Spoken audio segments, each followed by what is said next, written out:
good Wednesday morning, everyone. Thank you so much for joining us this morning. I'm Maria Bartiromo, and it is Wednesday, February 25th. We are coming to you live this morning from Washington, our nation's capital, all morning long. It is 8:03 on the East Coast. First, though, there's this. President Trump celebrating the golden age of America last night in his historic State of the Union address, listing economic wins in his first year back in office, while telling everyday Americans their country is back. Fox Business's Darren Botello live on Capitol Hill right now with the highlights. Darren. Hi, good morning, Maria. This was not just a speech from the president. This was a bold new vision for the United States, calling this the golden age of America. And ironically, you had Team USA there, the men's hockey team, with their gold medals. When I last spoke in this chamber 12 months ago, I had just inherited a nation in crisis with a stagnant economy, inflation at record levels, a wide open border, horrendous recruitment for military and police, rampant crime at home, and wars and chaos all over the world. But tonight, after just 1 year, I can say with dignity and pride that we have achieved a transformation like no one has ever seen before. The president, of course, leaning into those pocketbook issues, tax cuts and lower health care prices. Trump announced he's requiring AI data centers to power themselves and stop driving up your electricity bill. He also took a hard line on housing, calling on Congress to ban big institutional investors from snapping up single-family homes. And things got truly contentious, Maria, when the president dared the room to stand to put Americans first over illegal immigrants, giving a stark visual right there with Republicans on their feet for over a minute while Democrats mostly stayed in their seats. A few Democrats did stand, though, at one point to heckle the president. Congresswoman Ilhan Omar calling the president a liar and murderer. President Trump also announcing a new retirement plan for Americans who struggle to save for retirement. To remedy this gross disparity, I'm announcing that next year my administration will give these often forgotten American workers, great people, the people that built our country, access to the same type of retirement plan offered to every federal worker. We will match your contribution with up to $1,000 each year. And Virginia Governor Abigail Spanberger giving the Democratic response, saying the president is offering distractions, not solutions. Maria? All right, Darren, thanks very much. Darren Botello on Capitol Hill. Joining me now is Wisconsin Senator Ron Johnson. Senator, great to have you. Good to see you. Thanks for coming into the studio as well. Also with us for the entire show this morning is former Speaker of the House, Kevin McCarthy. Your reaction to the speech last night? I thought it was an excellent speech. I was not expecting to enjoy our 45-minute speech as much as I did. I really thought the crowning moment really was when President Trump just asked Democrats, would you reaffirm that the first duty of American government is to protect American citizens, not illegal aliens? And I could not believe Democrats didn't stand for that. I couldn't believe they wouldn't stand for celebrating the fact that a young child injured grievously by an illegal immigrant driving an 18-wheeler was healing, was in the audience. Wouldn't stand when we celebrated the life of a Ukrainian young woman who was brutally murdered. That they just sat on their hands like a bunch of sourpusses. So, again, I thought President Trump showed really how craven the Democrat ideology and policies are. And, again, it was a very hopeful speech. It was a celebration of America and American heroes. And it was fun. It was really fun to be in the chamber last night. Well, you said the same thing in terms of the Democrats' response and being unable to actually understand what the priorities are for the American people. Crime is down. Murder rates are down. When Spanberger gave her responses, she raised the three questions. I can say, yeah, President Trump did all three of those, and you're doing the opposite as governor already. You're raising all these taxes. I thought the showcasing with the 250th anniversary, the people he brought in, you know, Ronald Reagan made that famous. He took it to a whole nother level, providing Purple Hearts, surprising an uncle that got released from Venezuela. It shows all of his policies do focus on America, but focuses that makes the world safer at the same time. But, Senator, you've been focused so much on spending declining and trying to get our arms around $38 trillion in debt. What are the plans? What can you look to as actually solid solutions to actually lower spending? Well, again, I'm an accountant. so I look at this probably differently than most people here in Washington, D.C. But if you take a look at what we spent in 2019, okay, prior to the pandemic, we spent $4.4 trillion, and now we're going to spend about $7.4 trillion. But if you just take that $4.4 trillion, increase it by Joe Biden's 40-year high inflation and population growth, we'd be spending about $600 billion less than we're scheduled to spend right now.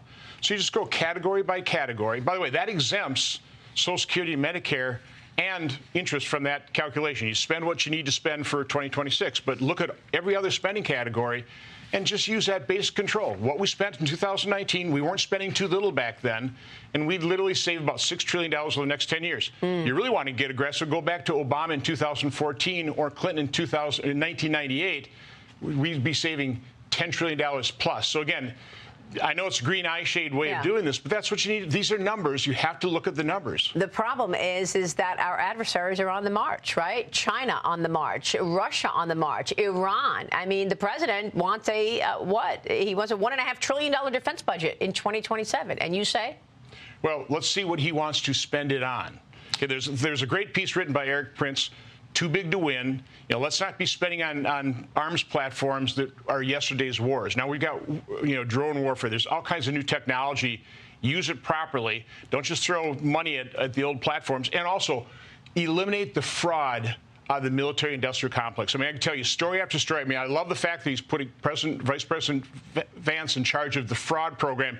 It's not just in Medicare or Medicaid. Also, the military-industrial complex. I'm sure we're getting hosed by a lot of those companies. Why is there so much fraud?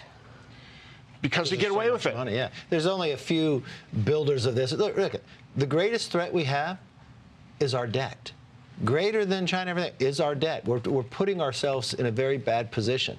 And the other thing you have, you don't want to build a $30 million missile to knock down a $10 drone. It's who can overperform, who could build this new thing. You want to take the success of Silicon Valley and apply it to the Pentagon. That's actually what the president is doing, because he's held them down and he said, I want to see new platforms, not building the old stuff. You don't want to build the war for yesterday. You want to build that you don't have to go to war, and that's why you need the weapons for tomorrow. Well, these are all very important comments and great ideas, but in the meantime, you've got Democrats pushing back at every turn. The Department of Homeland Security is still shut down. What are your expectations, Senator? Well, first of all, that's an incredibly important point to make. I mean, Democrats create these enormous messes, and rather than, lend a hand and try and help solve these problems, no, they train activists. They encourage their supporters to go and obstruct justice, putting them in harm's way. They get a couple martyrs, and then they use that with the backing of the legacy media. So it would be nice if we had Democrats who are willing to acknowledge the fact that their Obamacare is a disaster, that they created this devaluation of the dollar that's making things unaffordable, that they opened the border. But we do not have partners. So that's why it takes very strong leadership, and that's what President Trump is providing. The biggest example was not even showing up for the State of the Union. If you disagreed with them, but here's government shut down, but they're shut down the Coast Guard, the Secret Service, TSA, and FEMA. These are all things that help the public. Why don't you say, I'm going to show up and I have solutions. I have ideas, Mr. President, to solve this problem. They wouldn't even show up to talk. By the way, they're able to get away with that because the legacy media backs them. They're the mouthpiece of the Democrat Party, so they'll always blame Republicans for shutdowns. No, both shutdowns in this case are completely caused by Democrats. Well, they are also able to block what I thought could be a talking filibuster on the Save America Act. Where does the Save America Act stand? Do you expect that you have John Thune's support to bring it to the floor? Will it ever see the light of day? So I understand why a lot of my colleagues are clinging to the past and want to maintain the filibuster, because it's kept us from being a socialist nation earlier. But those days are gone. Democrats have shown us their hands. They purged the two senators who prevented them ending the filibuster last time. Next time they get power, they'll end the filibuster. We ought to do it now, and we need to do it to secure our border, to secure our elections, the Save America Act, at a minimum. Okay, right now we don't have the votes to end the filibuster. At a minimum, we ought to bring the Save America Act to the floor and make Democrats defend why they are opposed to something that American public supports. What, 80% of the American public, they want voter ID. They don't want their legitimate vote canceled by a fraudulent one. So bring it to the floor. Let's force Democrats to talk about it, defend their indefensible position for days and days at a time. But you won't be able to do that while the Department of Homeland Security is shut down, right? Oh, no, we can do it. We can do it. Well, other lawmakers just recently told me that it doesn't make sense to do a talking filibuster if you've got the Department of Homeland Security shut down. So will you do it then? When can we expect a talking filibuster? Certainly people like myself, Mike Lee, Rick Scott, we were in the Oval Office for 2 hours a couple of weeks ago, kind of mapping out this strategy. Again, the American people had put pressure on Senate, hopefully on Senate Democrats, to deliver what the American people want, which is voter security. What do you want to say to the critics who say if you remove the filibuster, Democrats are going to do the same and they're going to jam through their policies that may be against American values because there's no filibuster? I'm sympathetic with the argument, but again, that's what Democrats are going to do. We're going to be schmucks when they get the majority and they get rid of the filibuster.